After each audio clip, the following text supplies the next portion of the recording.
Well, guess what? Today, Joe Biden came out and addressed the nation with a little bit of concerns that we've seen lately in regards to inflation and what he's going to do about it. The rising cost of basically everything. And I've kind of summarized a little bit of it. So I'm going to play it and we're going to listen to it. And we're going to talk a little bit about what's really going on. COVID-19 has created a lot of economic complications, including rapid price increases across the world economy. People see it at the gas pump, the grocery stores, and elsewhere.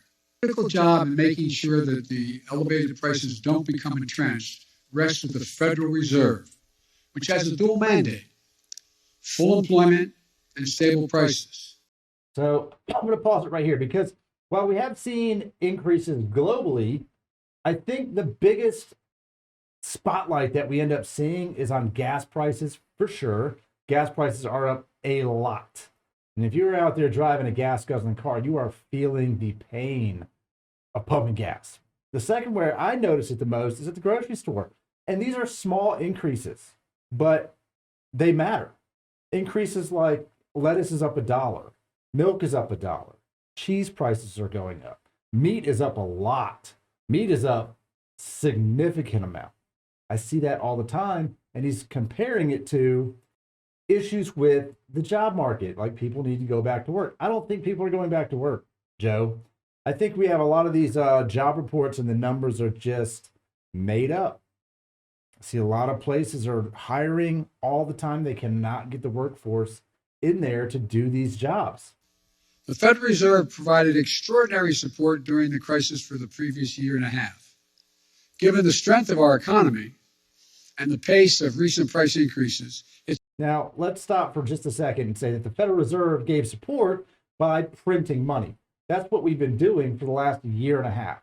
It's basically just printing money, just giving it to whoever needs it, whoever wants it, people who don't need it. We're just giving away money and we're printing it. That's why inflation is so effing high right now. it's appropriate, as the federal chairman, Chairman Powell, the Fed Chairman Powell has indicated, to recalibrate the support that is now necessary. The best thing to tackle high prices is a more productive economy with greater capacity to deliver goods and services to the American people. So where he's going with this is saying the best way to combat inflation and higher prices is to just have more people working for less money. More people doing these jobs will create products, more products, availability, and you can sell your product cheaper because of capitalism. That's what he's going to say. And a growing economy where folks have more choices and more small businesses compete and where more goods can get to market faster and cheaper. Okay, so you sell a product, I sell a product, we're competing. What Joe Biden wants is everyone to sell the product and drive the price down. That is the goal for him to lower prices. What I see happening and what I've seen happen for the last 2 years is the opposite of that. We actually have more businesses, I think, starting, or maybe not even so much businesses, but more and more entrepreneurs, people leaving the workforce, starting a job on their own or a business on their own and making more money than they've ever made before. I see that happen every day on the internet. My feed is absolutely full of it. So his idea is, well, if we just have more people creating more competition, the price will go down. I don't see it happening. If you're getting $60 for a sheet of plywood, why would you ever go back to 20? Why? People are paying 60. What we're going to have is people going, I can make plywood for 65. And then they compete. My plywood's better. I think that's what we're going to have happen.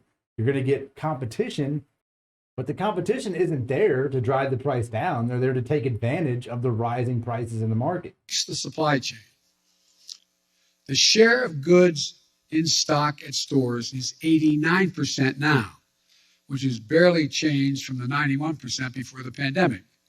I often see empty shelves being shown on television. 89% are full. Now, I'm going to say we're going to say that's probably accurate. Now, it's not accurate right now because we've had winter storms come through and just wreck the shelves. I mean, every store I go to is just aisles that are wiped out. And it's not, from what I've gathered, but talking to people who actually work at the store, it's not always the fact that they're out of the item. The problem is they don't have the workforce to put the item on the shelf. People come in, they buy up all the stuff on an aisle, and it's just in the back and no one's out there to stock it. That is a product of low-paying jobs.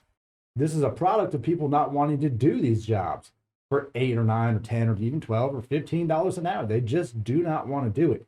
So every day you go in there and one shelf's empty, and the next day it's a different shelf that's empty, and this is just a vicious cycle of what we have happening. Which is only a few points below what it was before the pandemic.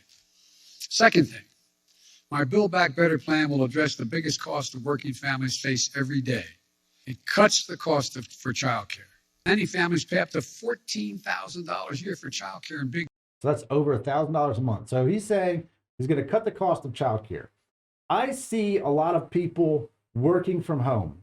And the fact of the matter is that a lot of people are already saving 100% in childcare.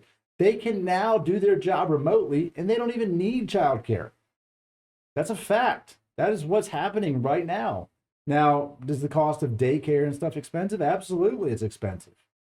You know why? Because there's less kids probably going to daycare and they need to still make money. Now, who's going to subsidize these centers? That's what the government's going to do? Is that what the plan says? That, well, it's going to cut my cost of putting a child in daycare, and who's going to pay for that? So they're obviously not going to take out 50% loss, so the government's going to subsidize it based off of the taxes of people who make over $400,000 a year.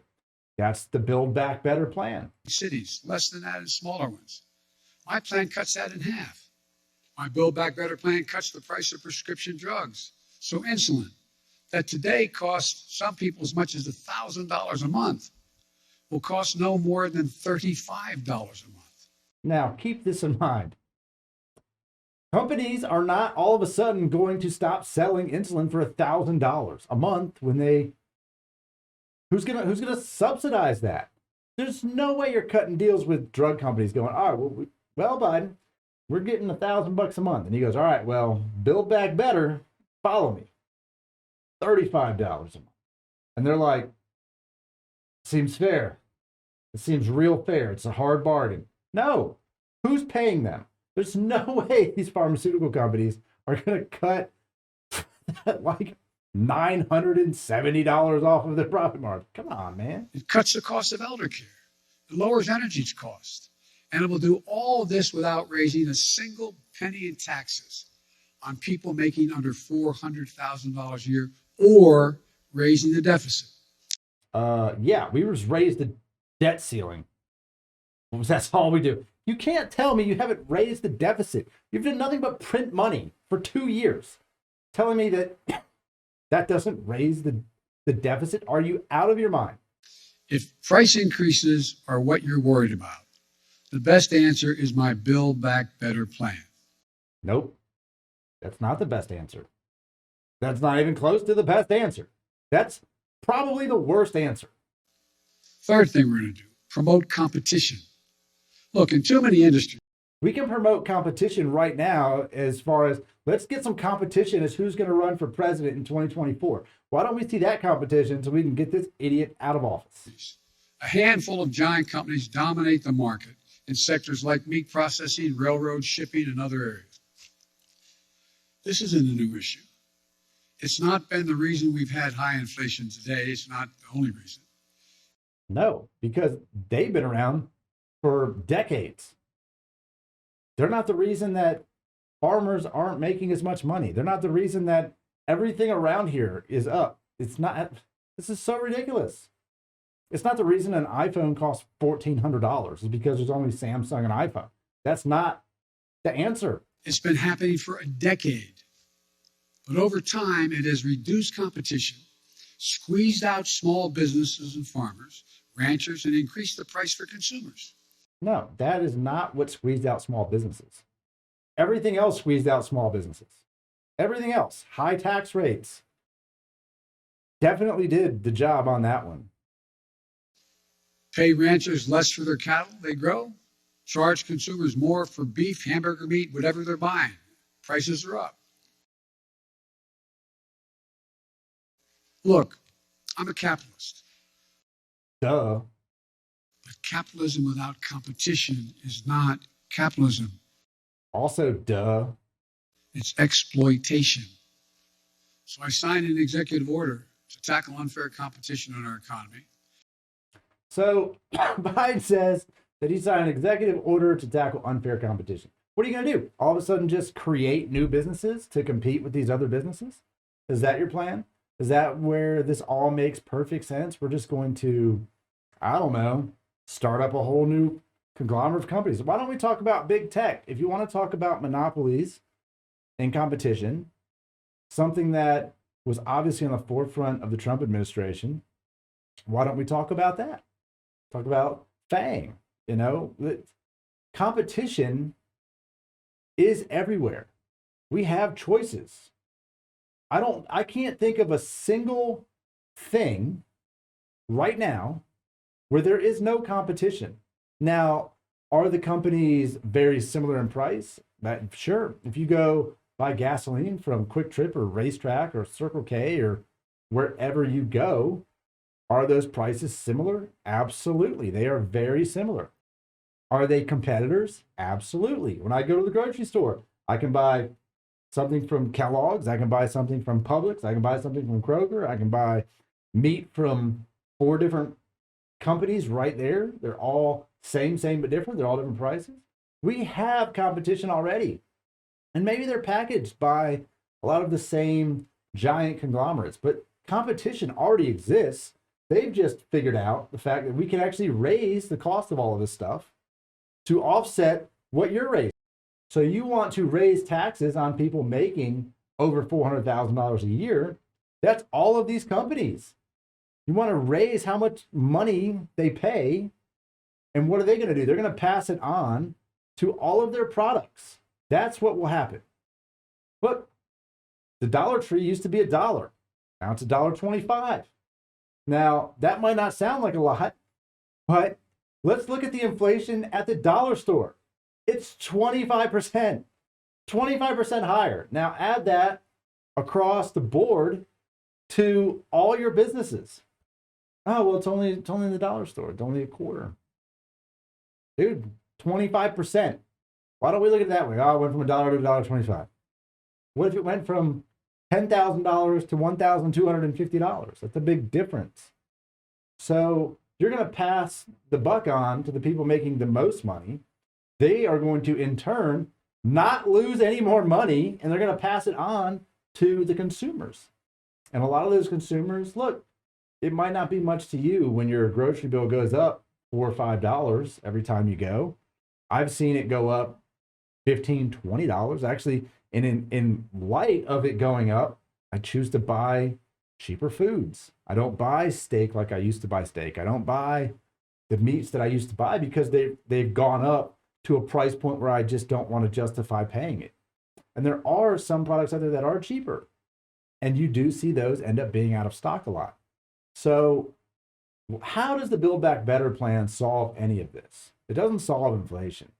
It doesn't solve inflation at all. In fact, it hasn't even passed. And it probably won't really gain much traction or have any effect on our economy. What I do see happening is people not joining the workforce because they're tired of working for pennies. Now, I know in Joe Biden's speech, he did recommend $15 an hour minimum wage and raising it. And whether or not we get to that is a whole nother can of worms. And is that enough money to get people to go back to work? Now, if you're making $8 an hour now, $15 an hour is amazing.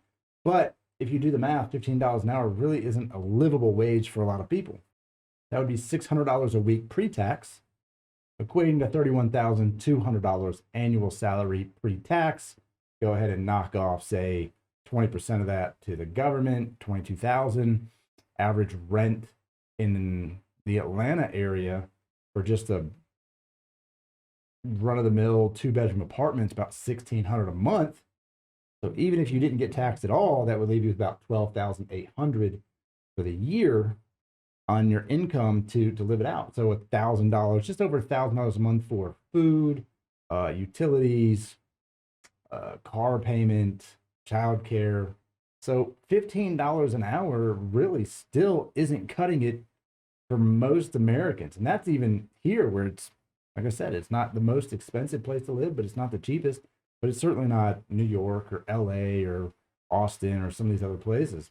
Now, does Build Back Better solve any problems? I don't know.